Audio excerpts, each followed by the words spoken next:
ដោះគោស្ងួត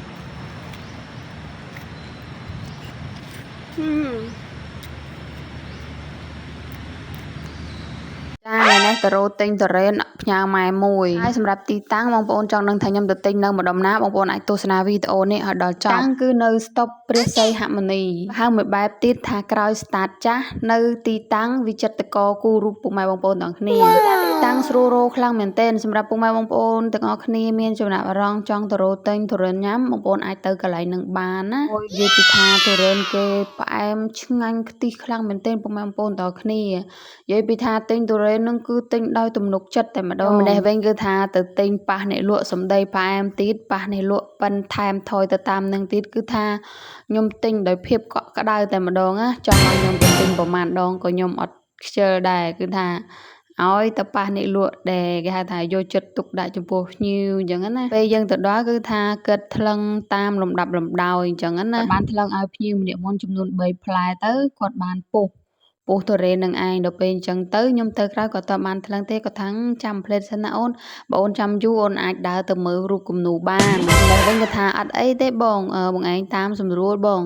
សម្រាប់ផ្ទាំងគំនូរខ្ញុំចាំថ្លឹងហើយខ្ញុំដើរទៅមើលក៏បានដែរបងពួកអីបំណងថាចង់បានផ្ទាំងគំនូរនឹងដែរបងខ្ញុំឃើញផ្ទាំងគំនូរនឹងស្អាតណាខ្ញុំ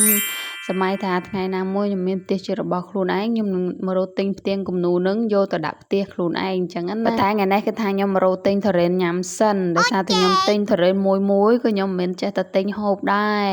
ខ្ញុំទិញខ្ញុំមើលដែរណាខ្ញុំមើលអ្នកលក់ដោយទំនុកចិត្តបាទខ្ញុំហ៊ានទិញណាខ្ញុំមិនមែនចេះតែទិញហូបតែប្រេះតែផ្ដាស់បានទេព្រោះថាឥឡូវគឺសម្បូរបែបណាស់តរ៉េនអត់ដឹងថាយកមកពីណាពីណីខ្លះអញ្ចឹងណាបងប្អូនចង់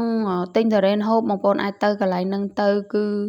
ទិញដោយទំនុកចិត្តហើយនឹងសុវត្ថិភាពបងប្អូនហើយបងប្អូនមើលសាច់តរ៉េនគេផងណាតរ៉េនម៉ាន់ថងទៅដោះគោស្ងួតនិយាយពីថាអូយមួយក្លែបគឺសុទ្ធតែសាច់ហ្មងណាគ្រើបទូចទេខ្ញុំបានញ៉ាំហើយនិយាយពីថាអូយឆ្ងាញ់សាហាវខ្លាំងមែនទែនចង់បានតរ៉េនឆ្ងាញ់អញ្ចឹងបងប្អូនអានឹងស៊ីសងតាមចំណង់ចំណូលចិត្តដែរបងប្អូនអើយនេះអ្នកខ្លះគេចូលចិត្តបែបក្របអ្នកខ្លះគេរកបែបទុំជោអីចឹងណាតែខ្ញុំនេះវិញគឺថាព្រឹកមិញបានទិញញ៉ាំគឺអាលក្ខណៈបែបច្រឹបបងប្អូនអូយឆ្ងាញ់ខ្លាំងណាហើយខ្ទិះហ្មងណាកាលពីមុនអត់ដែរចេះញ៉ាំទុរេនទេបរៀនឲ្យហូបទុរេនណាអត់ចេះញ៉ាំទេតែឥឡូវដល់ពេលចេះញ៉ាំវិញបងប្អូនអើយហត់តែក្លិនគាត់ថាអូយតំណងខ្លាំងមែនទេបងប្អូននេះអូយសុទ្ធតែសាច់បន្ទាប់ពីខ្ញុំបានទិញទុរេនថ្លឹងរួចរាល់ហើយខ្ញុំក៏បានយកទុរេនទៅទុកហើយខ្ញុំក៏ចាប់ផ្ដើមមកមើលផ្ទាំងគំនូរវិញម្ដងហើយផ្ទាំងគំនូរហ្នឹងគឺស្អាតខ្លាំងមែនទែនហើយមានសម្បូរបែបខ្លាំងមែនទែនសម្រាប់បងប្អូនមានតម្រូវការអីចង់ទិញយកទៅដាក់តាមអូតែលឯណាបងស្អាតខ្លាំងមែនទែននេះបងប្អូនអាចមករកនៅនឹងបានណាខ្ញុំថាអូយថ្ងៃណាមួយខ្ញុំនឹងមករកទិញគំនូរនៅនឹងឯងដោយសារតែខ្ញុំឃើញស្អាតបងប្អូនទាំងគ្នាបើនិយាយពីប្រាសាទវិញគឺថាមានគ្រប់ចម្រោះតែម្ដងគ្រប់ពើមកគ្រប់ម៉ាក់ស្អាតខ្លាំងមែនទេបងប្អូនហើយនេះបងប្អូនឃើញតែផ្ទាំងគំនូរបងប្អូនដឹងហើយថាកន្លែងហ្នឹងគឺជាកន្លែងអ្នកណាអញ្ចឹងណាបងប្អូនហើយនេះមិនមែនគេឲ្យខ្ញុំឲ្យប្រម៉ូទអីទេបងប្អូននេះគឺជាការស្រឡាញ់ចូលចិត្តជាមួយនឹងការផលិតវីដេអូដល់ពេលអញ្ចឹងហើយគឺថាបើអត់បានថតគឺថាអញ្ចឹងណាដល់ពេលអញ្ចឹងហើយគឺថាខ្ញុំតែងតែមានបំណងថាខ្ញុំចង់មកកន្លែងផ្ទាំងគំនូរនឹងឯងមកដើម្បីមកថតវីដេអូអញ្ចឹងណាបងប្អូនដល់ពេលអញ្ចឹងហើយពីមួយថ្ងៃទៅមួយថ្ងៃទៅអត់ដែលបានចូលមកទេដល់ពេលអញ្ចឹងហើយនៅកន្លែងហាងគំនូរវិចិត្រករនឹងគឺថាមានលក់គ្រប់មុខដែរបងប្អូននេះបងប្អូនឃើញតុកនៅតាមនឹងទេហើយទុរេននឹងគឺគាត់ទៅយកមកថ្មីដែរនេះគាត់ដាក់តាំងនៅលើនឹងណាឲ្យយើងរើសតាមជំរឿយើងទុំភ្លាមញ៉ាំក៏បានយើងចង់រើសទុំមួយថ្ងៃពីរថ្ងៃញ៉ាំក៏បានដែរបងប្អូនអើយនេះអូផ្ទាំងគំនូរស្អាតខ្លាំងមែនទែនណាបងប្អូននេះបងប្អូនចង់បានយកទៅដាក់តាំងយកទៅដាក់តាំងតាមអូតាតាមហាងលក់ផ្ទាំងគំនូរវិញគឺខ្ញុំស្រឡាញ់ទាំងអស់បងប្អូនទាំងគ្នាផ្ទាំងគំនូរនឹងស្អាតខ្លាំងមែនទែនណាបើយើងមានហាងកាហ្វេហាងកាទៀវផ្ទះខ្លួនឯងអីគឺថាទិញយកទៅដាក់តាំងទៅស្អាតណាដល់ពេលឥឡូវខ្ញុំបានមើលផ្ទាំងគំនូរសពអស់ហើយខ្ញុំក៏ចាប់ផ្ដើមចេញដំណើរទៅវិញអញ្ចឹងណាបងប្អូនហើយនេះទុរេនដែលទិញហើយនឹងគឺទុកយកមកដាក់លើផាសាបសិនអញ្ចឹងណាបងប្អូននេះ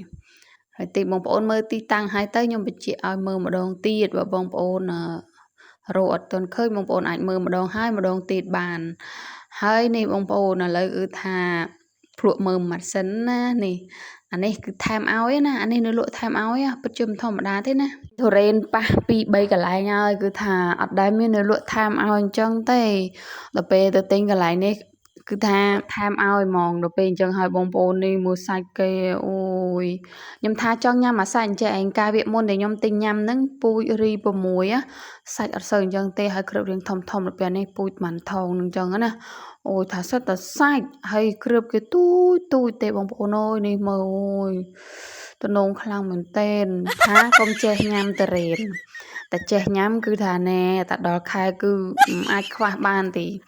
នឹងនិយាយញ៉ាំប្រហែលដងទេខ្ញុំ3 4ដងហើយនេះថាទើបទៅដល់ខែអស់តរ៉េនឯងបាននឹកឃើញឈប់ញ៉ាំយ៉ាងគេថាអូយឆ្ងាញ់ខ្លាំងបងប្អូនអើយមើលសាច់គេគឺតែម្ដុំនេះហូបតែឯងអត់ចង់អស់ទេបងប្អូន